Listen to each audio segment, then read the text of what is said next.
Hello, everybody, and welcome to the ABM Answered. Well, welcome to ABM Answered, the quickfire Demand Gen and ABM video series, or at least that's what we aim for.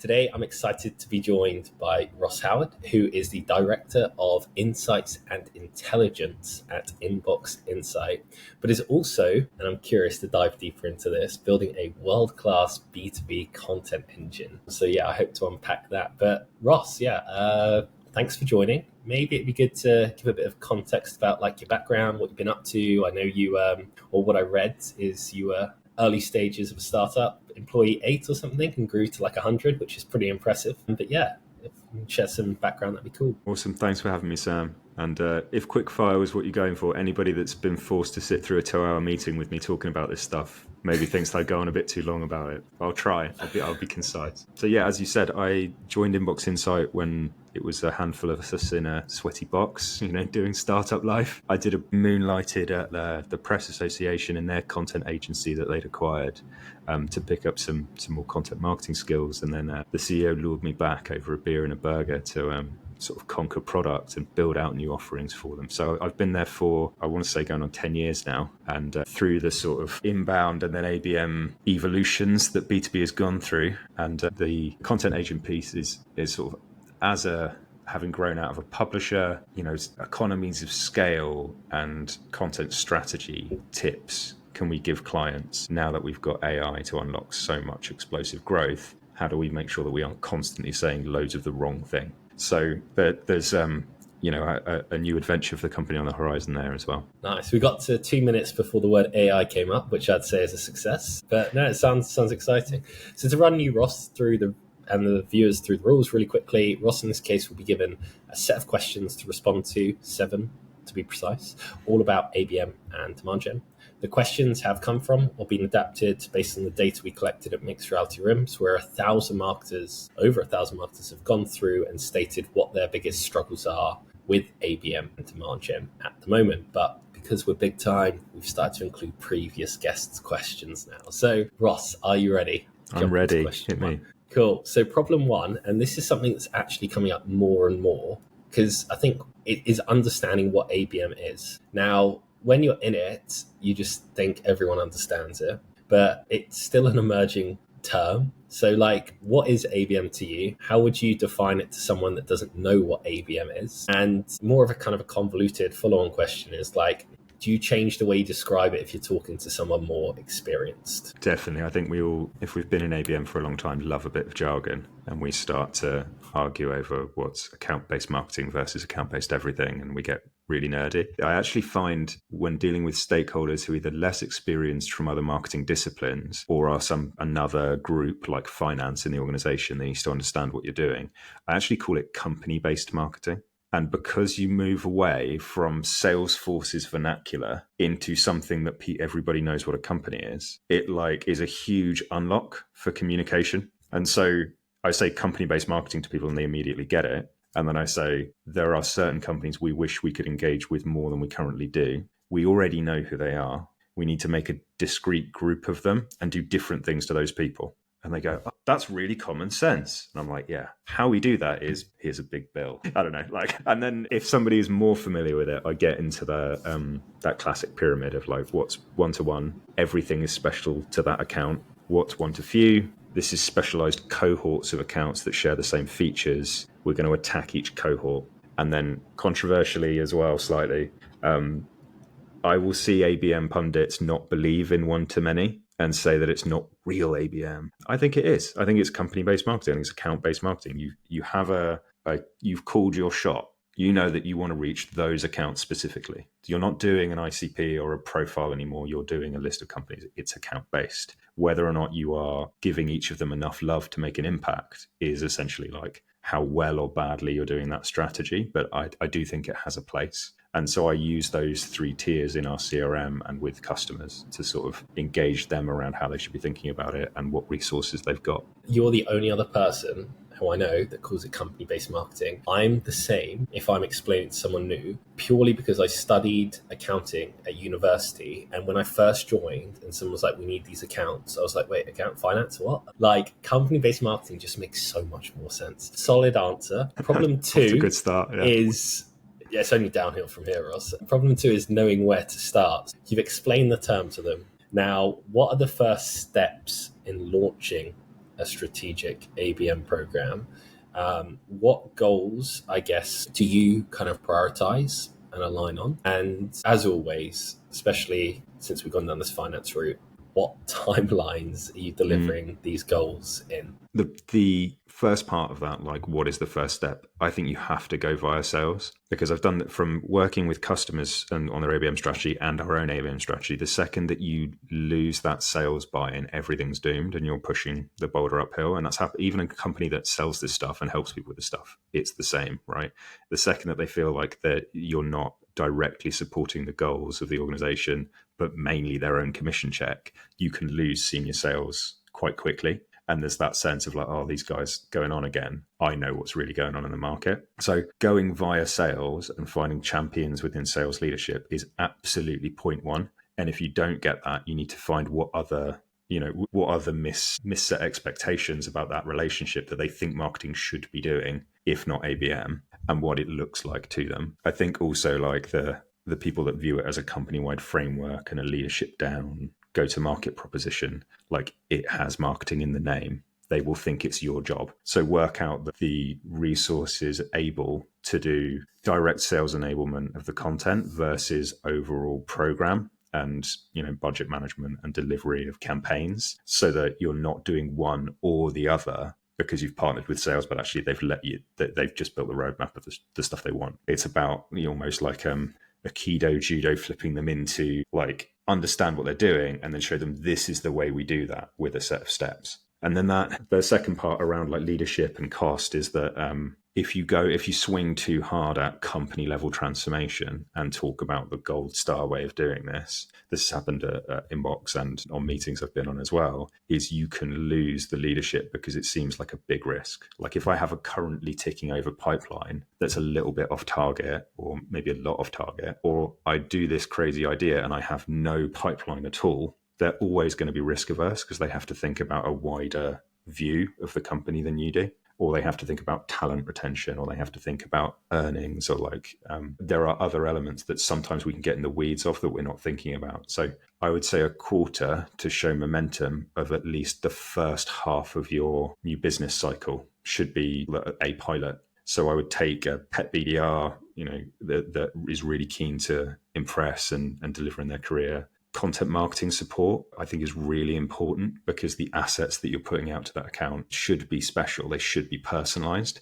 And if you get really good ads and really good sales outreach, but you're not messaging it in any different way than you would another company, then it's not going to have any over-indexed result. So I think you have to have a creative of some description that's able to deliver personalization, and then a certain wedge of whatever the channels you're in at the moment, be that email, social, display, events, whatever it is that your mix is, carving off an account-based slush fund that you can afford to gamble. You tell everybody it's a gamble, and then you prove it by delivering into those accounts and getting that BDR to line up meetings or engagements or higher clicks than usual. And then you compare that back to the control, so that you say over the course of this quarter, accounts which didn't have personalized messaging got 6% less touches against them, 19% less clicks against them, and 300% less meetings against them. Maybe we should do more of this. And that BDR looks like a hero. So that's how I would, learn those lessons and push it into a pilot. Nice. So I think that's a solid way to kind of articulate it. So, hey, we've got a 6-month, maybe 9-month pilot, but within the first 3 months, the first quarter, what we're going to measure to see if we're on the right tracks is the engagement coming back? Are the demos coming in? Yeah. And basically run a parallel campaign to what we were doing before. So let the sales team do what they're currently doing, and we take 1 or 2 BDRs, and we're going to run an ABM campaign and see how well they perform against it. Yeah, and having built ABM tech here, like we didn't have the big guns. So like you can do all of that with, your CRM, LinkedIn, and a bit of gumption. You don't necessarily need to go out and onboard a platform like in order to start proving things. It's really about, can you communicate in a solid way more often to the accounts that you prioritize? Doing that with additional technology layers is going to make that more impactful, but getting the organization to sign a check to do that and then potentially a long onboarding cycle where you need IT to sign everything off, can actually, like it can drag these things out. So I think the starting up based on changes of process rather than changes of tech is going to be a faster and more impactful way to show the seeds that this is working, and then build your case for the glorious technology revolution. No, I love that. It's like all the tech in some ways kills the momentum, right? So it's like, It should to do be the honest, opposite. yeah, It but doesn't. like the harder sell is like the inside sell of like getting the ABM program off the ground. And then if you start like saying we need 50 grand for demand base or 6 cents, you're just like, yeah, it kills it. Ross, I'm conscious of time, so we're going to go quick fire now. Question 3 was from previous guest Davis Potter. He is the founder of ForgeX, which is an ABM community, great ABM community. And he asked, how do you see the convergence of Demand Gen and ABM taking place? My favourite question. Are you sure we have to be fast? So Take your time. I can overrun a bit. Good.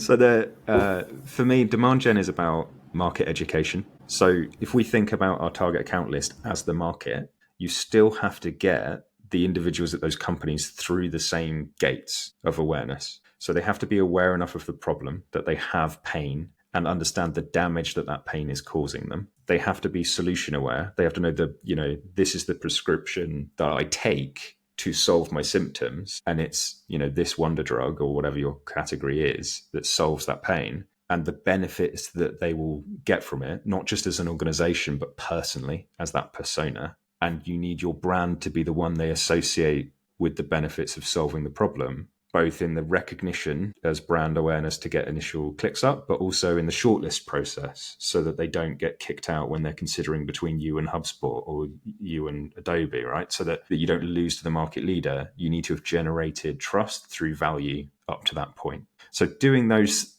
important hearts and minds work of demand generation needs to happen anyway, regardless of how you do your targeting and how you personalize your marketing operation. So from the buyer's perspective, life is the same. From the seller's perspective, it's locked in focus that needs to change. So by delivering the comms out to that list, but making sure that you are keeping in mind the customer journey, you can reinforce both. You can give more personalized experiences that generates more demand, and you can be more focused and receive more ROI off accounts which are more profitable for you. When you get down to like mega enterprise, long sales cycle, where the account itself has many regions and you're selling a huge contract to a global government, then you need to have a think about how do you handle scale? Because a lot of demand gen is around comms at a large enough scale to pick up learnings and to educate the market ahead of when sales get in there. Doing stuff in pipeline or in tender to one account personally is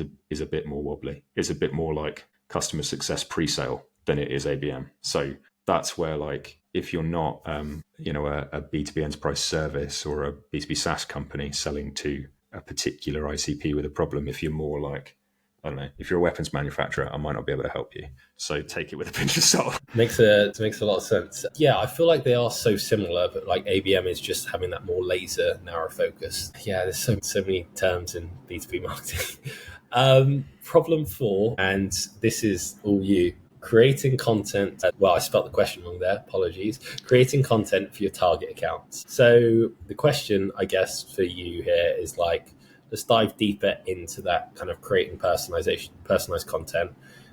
Where do you start? You said in the beginning, obviously it starts with sales if we're going to run any ABM program. Is that still the case? How do you understand what topics are hot, like what people are searching for? And then how do you go about creating content around those topics? It's up those 3 bullets I said before. So you've got brand, which is how your company talks about the solution. You've got solution, that this is how we talk about the what and the how. And then you've got the pain. This is how we talk about the why. What I would do is find your messaging from product marketing or sales leader and drill into, does the messaging still resonate with the list of accounts? Pass your eye over it. What about this messaging is most interesting to this sequence of accounts? Like, forget content for a minute. Like, what of the hook of what we say does this account care more about than that account? And think about it not just in terms of like market segments or groups of accounts based on which industry they're in, but also which maturity stage and other indicators, so that you can have a think about, from sales to the event field team to the content marketer, this is what we think this account cares about the most.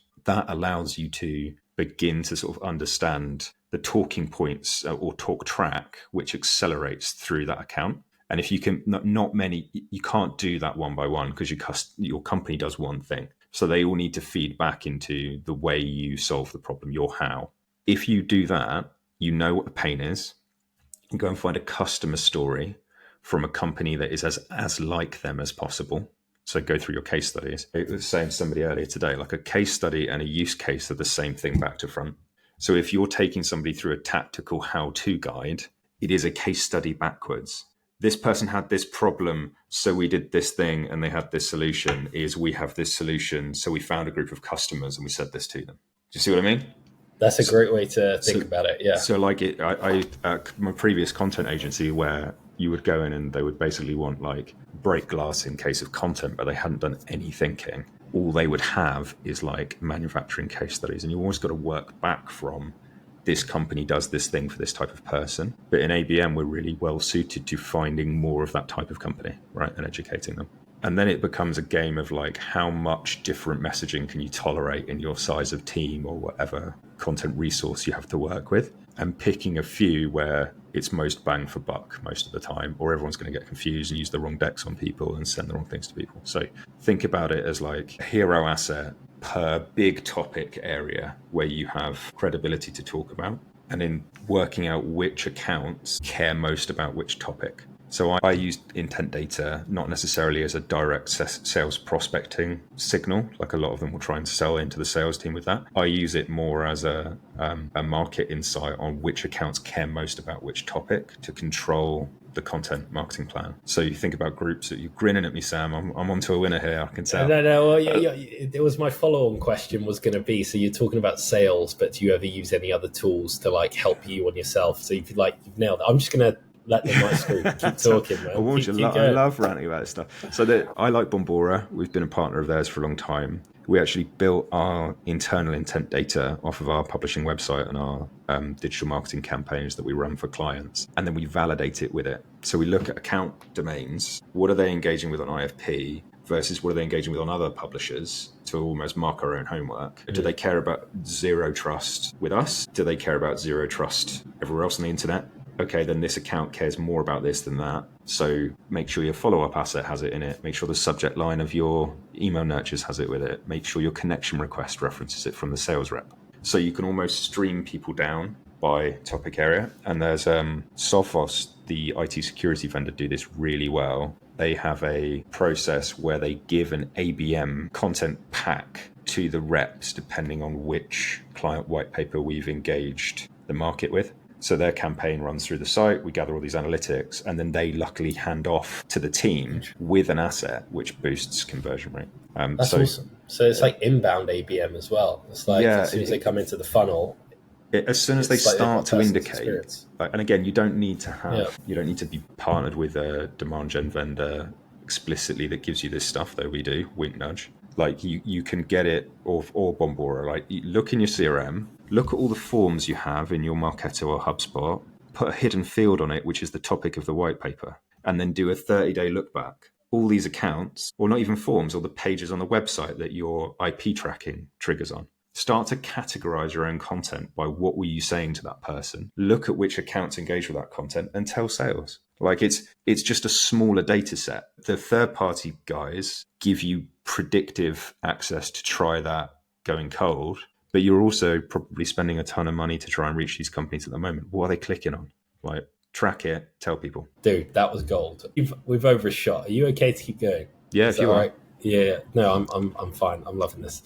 Sorry, question 5 was from, it's come up a few times. We've got Sarah Sanghi, who is the Senior Marketing Manager at IGT Solutions. And then we've got Christina Jaramillo, who is the President of Personal ABM, both of them, and Henry Clark at Security HQ. Loads of people have asked this. What is the right time for an organization to adopt ABM? Yesterday. No, I'm kidding. I think it's and I've learned this the hard way internally before. I would say that the maturity stage that you need to think about is when you have a good enough outreach function that's stood up and has a process that's seeing results with your existing messaging. Because prior to that, we've moved our motion towards account-based targeting, but not necessarily been in lockstep with a group of people that are dedicated to going out to market to generate leads. If you have, and I've spoken to some demand gen managers who have incredibly effective inbound, they have a lot of category dominance, they have really good G2 reviews, they might have done category creation when they were a startup. And so they have a big fed sales team of AEs, and they are like prioritizing other types of growth, like customer retention or cross-sell. Those guys, like if you are crushing your number and people are coming to you, like don't distract the team by then making them try and decide who they pitch. Just pitch everybody, just win, right? That's maybe counterintuitive advice that not everybody would agree with, but it wouldn't be top of my list. People who have grown by attacking the market and having really motivated people that are splashing around in the pool, fix it with this. Like get focused around the accounts that matter to your business by looking at, of all of the random people you've won, who did you manage to get through to first with the shortest sales cycle and the highest profit margin? Where do you get more of those? Like that's the list building exercise that you need to do as a go-to-market leadership team, and then push through marketing to enable that comms to move your business in that direction. But I would stand up outbound and get it good enough before you then refine who they're going after. If you refine who you're going after and have no skills and no technology to reach out to people, then you are going to struggle, even if your ABM is perfect, because you lack the routes to market. Ross, I already don't know what clip I'm going to use to push this episode because all of this that's coming out of your mouth is superb. I love that. What, January Ross month. Well, just hit me out, dude. It's like the counterintuitive. I like those like double-edged arguments where it's like, hey, this is why you shouldn't use it, as opposed to everyone just raving about it. So that's superb. Question 6 was from Melissa Alonso.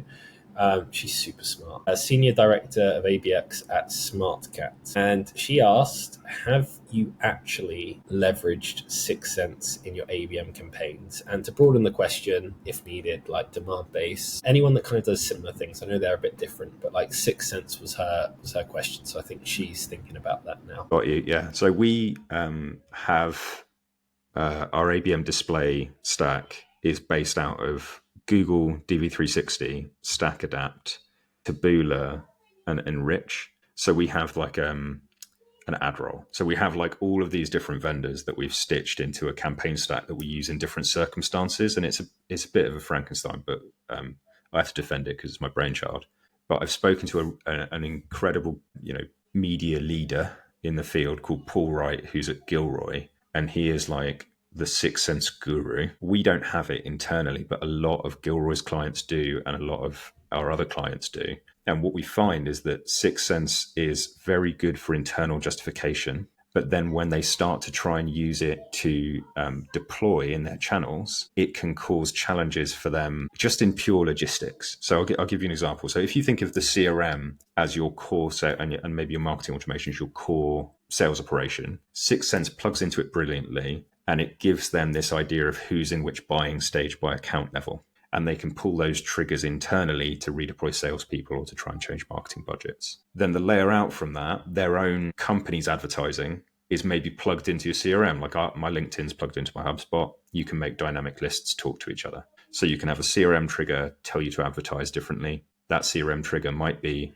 which segment of the towel list they're in based on 6 Sense. So you can sort of start to link it up. But when you're in a mid-market and above technology marketing context, which is there's a lot of our and Gilroy's clients, what we've been working on is like, how do you tell the publisher that has a different audience to you and your agency, which is managing lots of fine-tuned, optimized media buys, who to target that week? Because a lot you're communicating across to like 5 different email newsletters, publications, different platforms, sponsorships, an event which is going to invite people to your company. And what it is, unfortunately, is lots of spreadsheets.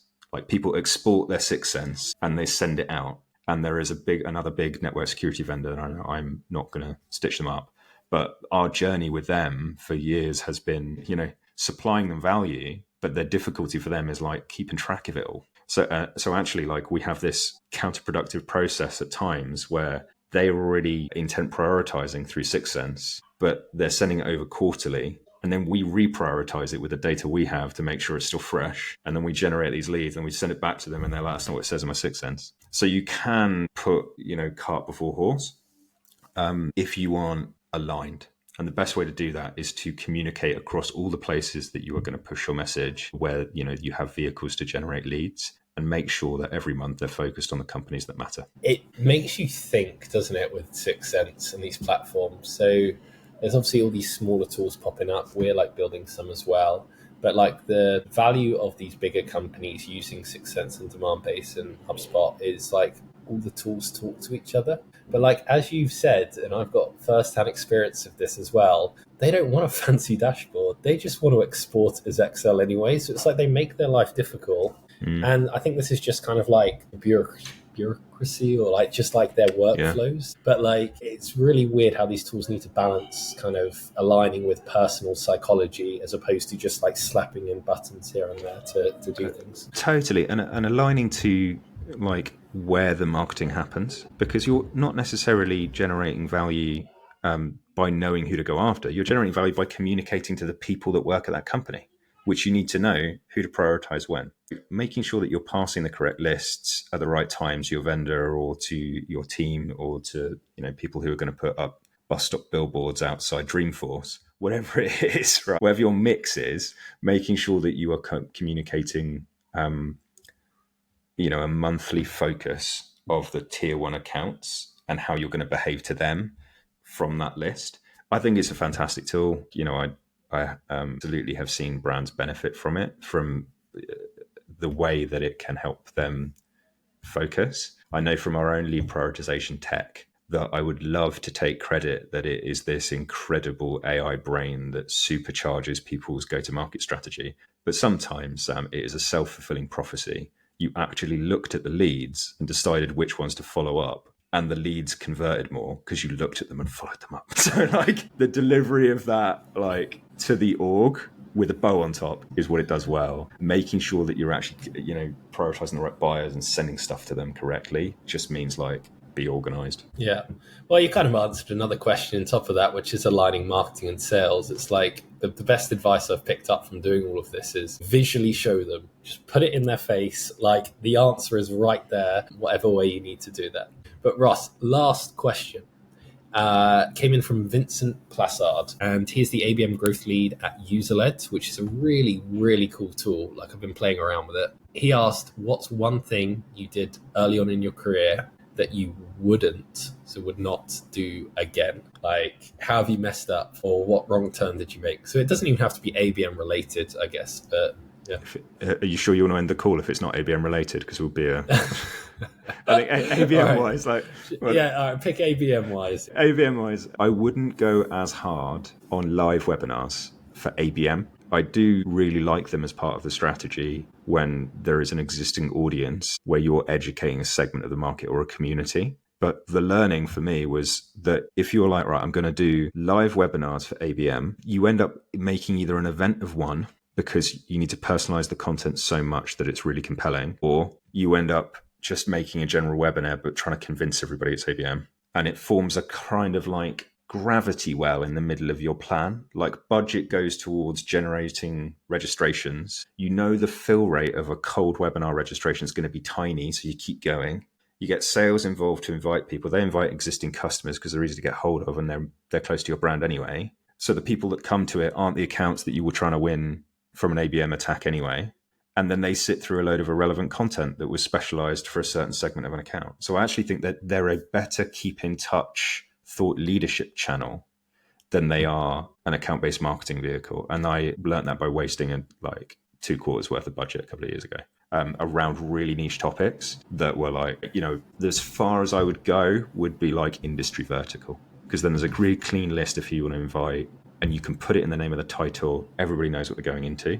The problem then is like, which verticals do you have enough time to create content for? But I wouldn't say that's wasted. I'd say that's you're a pioneer who has taught many other ABMers now to exactly. Go less hard into live webinars. To be like on demand, if it's a way to just create that content and then you have a really useful asset to push that account over time, keep using it. Like don't discard it.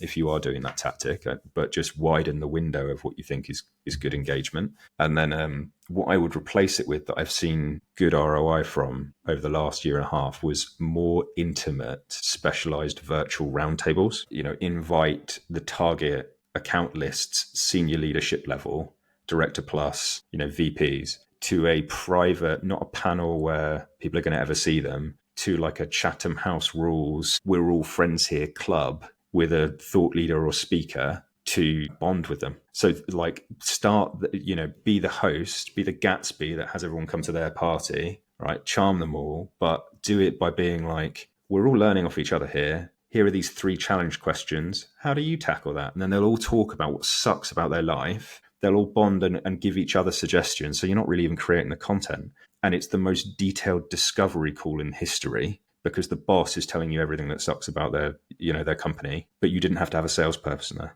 And then when you follow up, you are essentially like, you've given them a good time. They feel part of a value added experience. And most of the people that I did it with were like, can we come back again? So it's that shifts it from, I'm worried this is going to be a sales demo I don't want to attend, to, which might have amazing content in it, to, I've met some people that could be good to have in my little black book. And it just because you're doing ABM anyway, you only need 5 accounts to attend for it to be a really valuable exercise. I'm going to start calling you Gatsby. Gatsby of ABM. Nailing it, man. Nice. I think that's really, really smart. Russ, you've made it. Congratulations. The final thing I will ask is, do you have a question for our next guest? I do. You sort of indicated at the top of the call. I want to know, how much do the other ABM marketers think that Gen AI is being overhyped? Because I've seen a lot, I'm doing R&D at it at the moment. I've seen a lot of people talking about how good it is for personalization, but I've also had a few stumbling blocks along the way. So if any of them are using it successfully today to personalize for their ABM campaigns, how exactly are you doing it? That's a great question. I've got my own thoughts on this, but I'll save those. I'll get smarter people to answer the question for you. Ross, thank you so much for joining. No worries. Thank you, mate. Really enjoyed it. Cheers. Right.